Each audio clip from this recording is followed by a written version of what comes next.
Catus, Maximus here. This was initially just going to be a video comparing the Porter Cable 3102, the more classic all-metal 1970s trim router, versus their newer version, the 7301, which has also since been replaced by yet another new version, but it's the same power, 5.6 amps. This smaller one is only 3.8 amps, 27,500 RPM versus 30,000. And really just doing a little bit of homework on this video and coming to the realization, looking at my own routers, is when it comes to router type tools, motors with a collet and a base, usually 1/8 inch, 1/4 inch, and 1/2 inch in North America. There is a 3H version. Anyway, there's like every single increment of sizes. And so the whole point to trim routers and the difference between them and laminate trimmers is laminate trimmers tend to be the lightest. Now, Porter Cable did have like a 3091, which is a real round, mostly plastic cylindrical actual laminate trimmer. And I think trim router, laminate trimmers, kind of interchangeable term, but nonetheless, I would still consider this slightly larger router with the bigger motor, 5.6 amp, more of a trim router than this 3.8 amp unit. What they're used for is very light routing duties. A lot of times it would be like countertops and that type of stuff, where you're laminating maybe a Formica countertop, you're doing the trim around the sink, and you just use a real lightweight router and a bit, well, kind of similar to this. This is a special one where you can plunge, and then it has a diameter there where you can plunge and then do the trimming.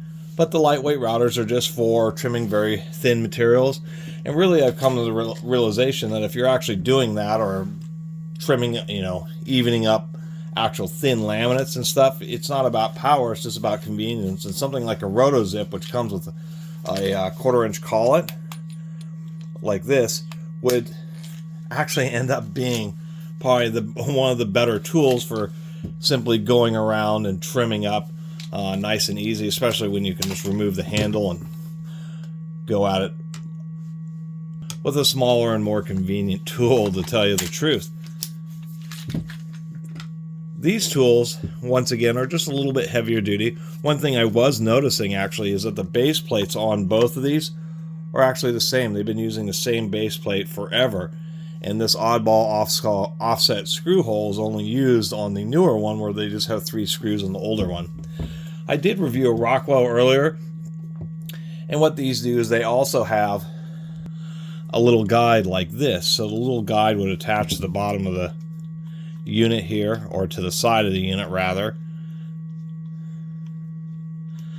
And there's a whole bunch of similar accessories for most of these, including that one, or including the newer one. But this is just a little guide. You attach it like so. And of course you have adjustable height there. But the idea behind this is essentially twofold. It's not jammed. One is we have a little adjustment here. And what this adjustment does is, this is a little roller, and it pushes the roller side to side. So maybe you might have a flush cutting bit, but maybe you don't have one with a bearing and the bearing's worn out or something like that. And so this can act as alternative, because this can go down, and then this you can adjust to be right at the edge of your bit. And then this will kind of trace the lower, thicker portion of the material as you do your trimming. So these kind of accessories, that's exactly what they're for, is they're just to maintain an offset.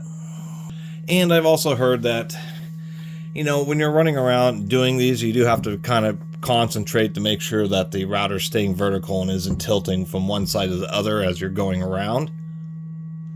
And that's one nice thing about this type of accessories. It kind of provides, you both have this surface here on the top, and then this also helping provide a little bit of stability. Of course, the older unit is basically all metal with a simple adjustment ring here with some graduations on it. And of course a little arrow marker, where on this newer one, it doesn't have any kind of real graduations. It's not made for real precision height setting. It's just made for eyeballing. And really, which kind of surprising, is this is more of a trim router but its depth adjustment is less precise than their traditional trim router, I should say. Or I should say, excuse me, laminate trimmer. Kind of an in-between unit. What's also surprising is even though this unit, both of these are retracted all the way up, we can see that this is 3.8 amps, this is 5.6, so quite a bit larger of a motor, and that's where most of the size comes from. But what is also surprising is this just has so much metal in it that it is still heavier than the newer unit. And that's really kind of the point of the whole video is, even though this is a slightly bigger, more powerful unit, I don't think it basically, you know, you're not going to use this for much other work. I mean, a little bit more power will allow you to do some light, you know, chamfering bits and that type of stuff, some more general purpose but really light cut, or general purpose router bits but taking really light cuts. Where this thing is really, this older 3102 is just much better at doing, you know, simple laminate trimming operations, just because it's more compact, it's dense, it'll be lower vibration, and it's still a lot easier to manipulate, because when you're running it around these columns that it has on the side, just make it an easier unit, an easier unit to go around and keep nice and steady. The way they changed that onto this unit here with the, you know, one kind of oddball thumb screw, it's just, you end up with this big funky base.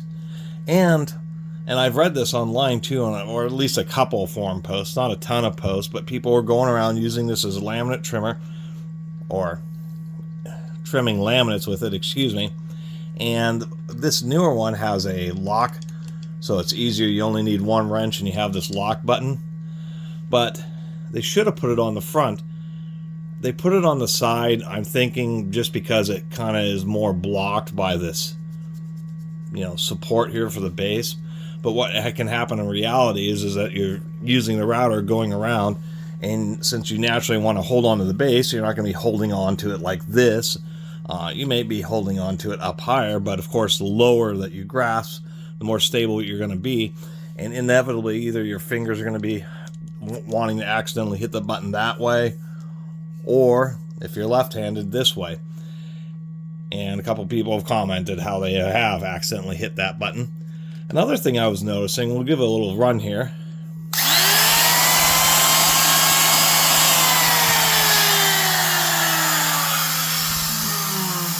And that's an old unit. I only paid 12 bucks for it, but I had to replace the bearing, and actually that worked out just fine. But what I was noticing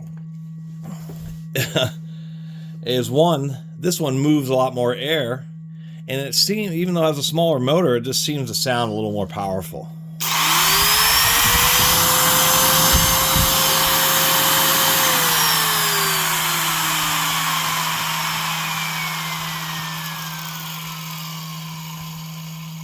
It has really nice bearings. They're right at that point to where they're running really free, but they're going to end up, bearings get to a point to where they get kind of worn. A lot of the grease has kind of worked its way out of them, and they will spin really, really, really freely. But that happens more towards the later part of their life, and it also indicates that you're going to have to replace them at some point.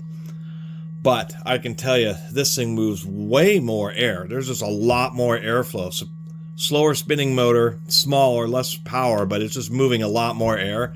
So this can handle, to tell you the truth, even though this has a higher nameplate motor rating, it would take some serious testing of doing heavy, ever-increasing heavy-duty cuts to actually see which one of these performs better, because this thing moves enough air to where this could take significantly more or a higher percentage of loading, just because it's able to stay cooler than something like this.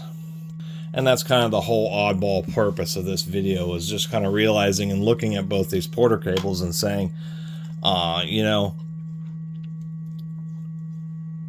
for what they've done here, the more powerful motor is like a sales point. It doesn't really make much of a difference to the applications of these little laminate trimmer / trim routers.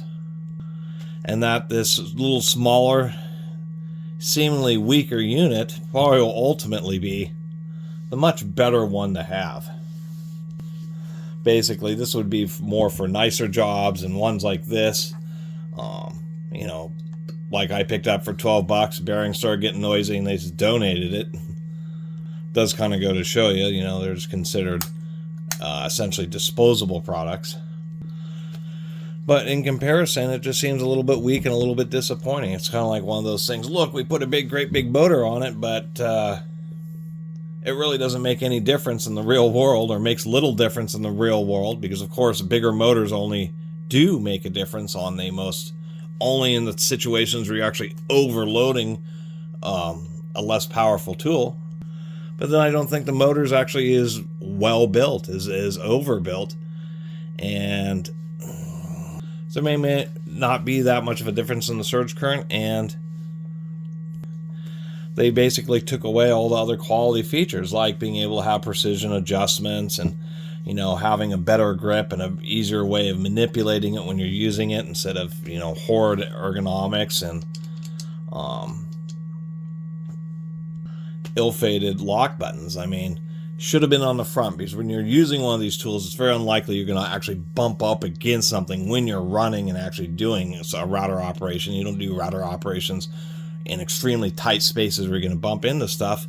And on the front, you just almost never would have gripped it down here, because you would have, being a safe operator, would have known that you don't want to have your fingers getting too close to the cutter potentially, and just thought that was, you know, like another little disappointment about how in this situation the old tools, I think, simply better. And then, I mean, once again, in the reality of it, if you are just doing really light trimming laminates, trimming veneers, and other really light, you know, lower power options, a lot of times a rotozip is going to be much easier, more ergonomic to deal with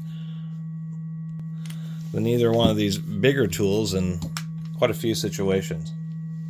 Anyway, kind of my little take on it. Just was thinking about it and felt like making a little video kind of talking about these things. Anyway, thanks for watching.